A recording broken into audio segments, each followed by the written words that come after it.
Hi, Nargis. Hi, Veronica. Nice to have you here. Congratulations to the prize of Årets IT-kvinna, IT Woman of the Year. Thank you so much. Tell me, what is your plans for the prize? What do you see in the crystal ball? Yeah, it's an exciting year ahead.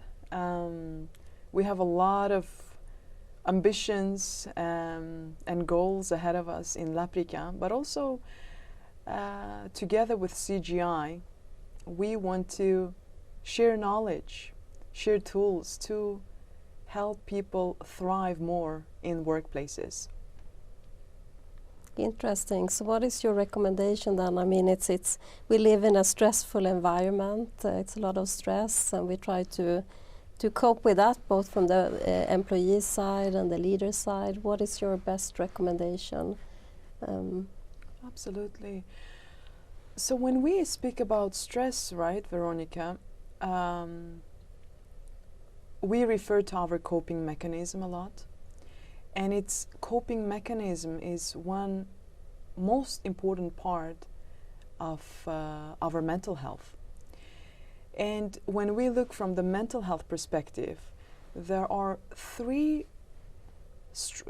factors that influence if we feel well or if we suffer. The first one is individual factors.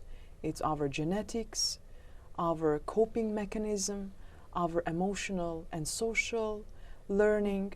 It's if we take care of ourselves with our sleep, nutrition and physical exercise. The second set of factors is connected with our family and community. It's about our quality relationships at home and at work. And the third factor is structural factors. This is about access to services. This is about forced displacements, economic turmoils. So all of these play a role in our well-being. And of course, as you mentioned, stress is one of them. And stress is a great resource. Unfortunately, it has received this negative connotation, right?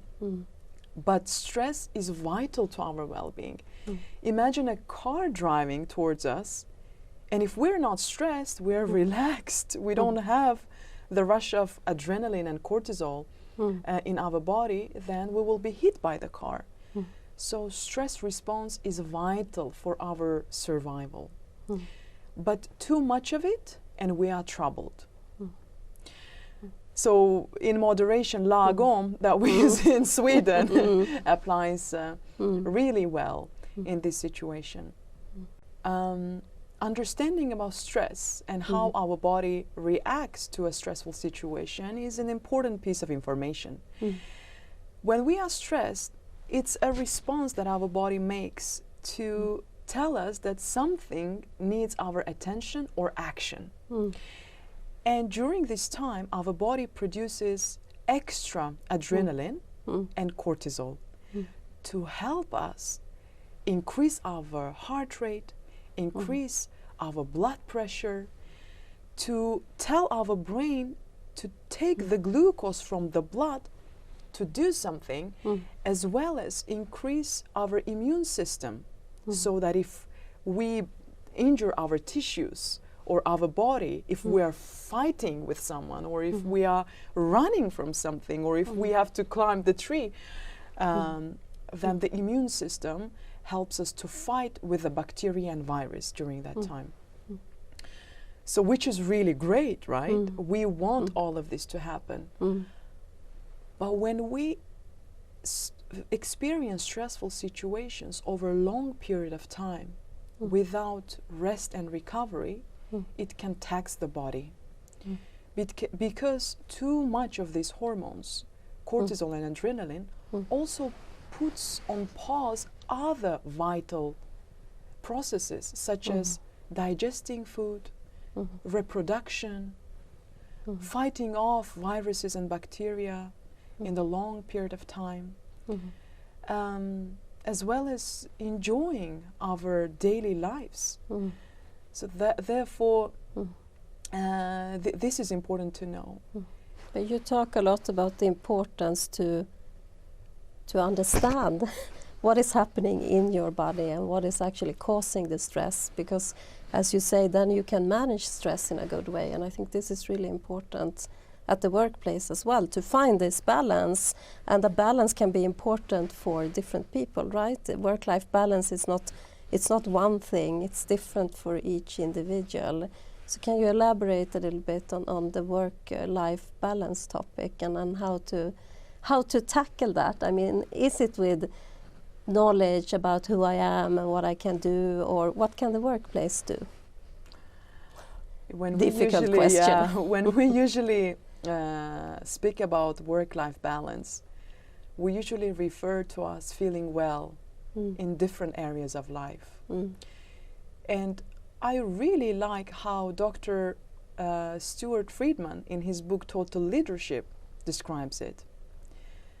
He says that we have different areas or domains of life: work, home, community, and personal domain.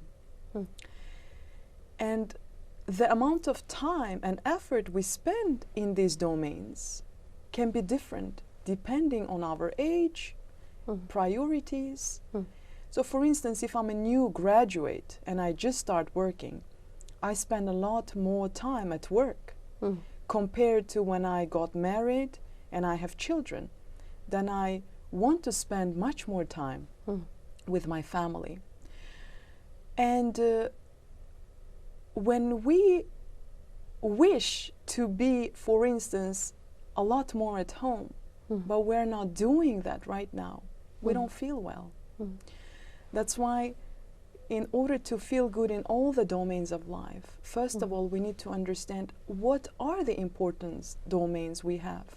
What is important to us? Is home important? Are kids important? Is my work to contribute to my communities important? Is my self-development and growth important as well? And when we understand these important areas of domain, of life domain, we can rate how much time and effort we're putting in each right now. And we can also say that I want to put a lot more time in specific area. And with small daily actions, come closer to where we want to be. And I would say that that's the journey itself, to prioritize what's important in life. And slowly taking actions to put more time and effort in that specific area is what makes us feel well. I think many people have started to think about this also after the situation with COVID. You know, it's a new situation now. Everyone is back in the office, and you kind of need to rethink your way. So a lot have happened during COVID when most employees worked from home, for example, and I think that have affected people as well. We talk a lot in CGI about social well-being, and that is exactly what you described, to kind of find your own way of doing this and being flexible during your life at work, because it changes, as you said. Exactly. But if we go into the more difficult topic of burnout, because sometimes we experience burnout and we go into the stage where it's very difficult to really come up and see the positive things. Can you give some advice from your... Yes, burnout is such a debilitating experience, right?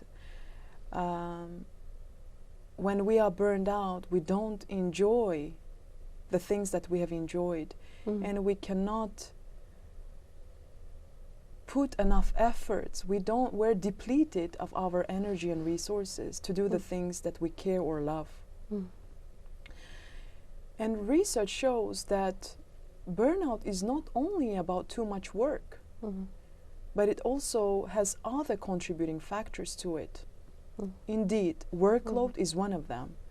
Is when our resources are not enough to carry on the work requirements over a long period of time. So, of course, all of us have to do something extra or more, stay later at work or take our work on the weekend. That happens. We have deadlines, we have priorities that we have to meet.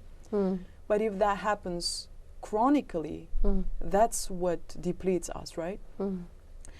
The second factor also that affects the burnout is the reward. When we believe that the time and an effort that we're putting into our work is not rewarded, recognized, or appreciated enough. The third factor is our perception on fairness. When we think that some other department got extra time to do their job or extra resources compared to you, you feel that that situation is unfair. Or someone gets a promotion and you don't get, and you believe that you should have also gotten it. It's unfair. Another factor that contributes is our community. When we come to work and have positive relationships with our colleagues, with our management, we feel well. And if we don't have that positive relationship, then coming to work is something not so pleasant. And we do it every day. Other factors that influence it is also our value mismatch. When my personal values and my organizational values are not matched, that organization is doing against my personal values, or my organization is directly contributing to me not fulfilling my values. For instance, if one of my values is spending more time at home and I have no flexibility of it, then it goes against that, and it becomes burdensome for us. But what can we do then, because you talk a lot about people's own responsibility and of course the company as such. How can we train our leaders to take this responsibility, because they lead people, right? They should lead in an open environment. They should listen to people. I mean, that is one of the most important things, to listen to people. But what would be your strongest recommendation to our leaders at CGI? We have seen, again, from scientific research, that in order for us to work long-term with these important topics and institutionalize knowledge and tools in our organizations, we need to have enabling and proactive policies. When mental health and well-being are part of the priorities and policies, and the policies come from the leadership, it's when we actually say that this is important in our organization, right? And the second is evaluating the effectiveness of our policies. How do we measure if we're doing well? What are the indicators are we monitoring, and what are we doing with the results of our evaluations? And the third one, as you said, it's capacity building and capacity strengthening of leadership and management team, as well as individual workers in the areas of mental health, well-being and resilience, so that we know about the factors. We have the mental health and well-being literacy, and when we all imagine if all this knowledge is available throughout the organization, we can all remind each other about these areas of life, about this important vital topic to feel good, because our individual wellness depends also a lot on our collective wellness.